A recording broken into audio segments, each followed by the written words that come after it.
নমস্কার বন্ধুরা, আজ আপনাদের সঙ্গে শেয়ার করছি একটা নতুন রেসিপি আবার। তো দেখুন কি রেসিপি, দেখলেই জানতে পারবেন। প্রথমে আমি কড়াইতে সর্ষের তেল দিয়ে দিলাম গরম হতে, তারপর দিয়ে দিলাম 5 ফোড়ন।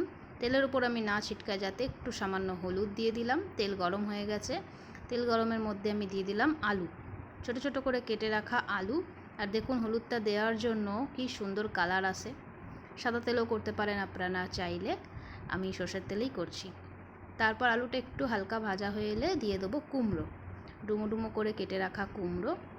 এখানে আমি কুমড়োটাও আলুর সঙ্গে একটু ভেজে নিলাম। আর দিয়ে দিলাম 4টে চেরা কাঁচা লঙ্কা। আপনারা চাইলে ফোড়নে শুকনো লঙ্কাও দিতে পারেন। তারপর আমি এখানে পুঁই শাক কেটে রেখেছিলাম, এটা কেনা, আমার গাছের নয়।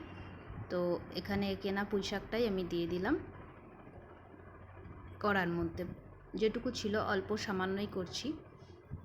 তো কড়ার মধ্যে আলু কুমড়োর সাথে পুঁই শাকটাও দিয়ে দিলাম। পুঁই শাকটা দেওয়ার পর একটু ভালো করে নেড়ে চেড়ে নেবো আলুটার সাথে আর কুমড়োটার সাথে, যাতে মিশে যায়। মিশে যাওয়ার পর আমি একটু ঢাকা দিয়ে দেবো। ঢাকা দিলে তাড়াতাড়ি সেদ্ধ হয়ে যাবে। ঢাকা দিয়ে দিয়েছিলাম, কতটা কমে গেছে দেখুন, আর অনেকটা গলেও এসেছে, নরমও হয়ে এসেছে। দিয়ে দিলাম এবার নুন, আর দিলাম হলুদ। আর এতে কোনো জল দিইনি, মোটামুটি আমার পুঁই শাক রেডি হয়ে এসছে। ঢাকা দিয়ে আমি রান্না করেছি।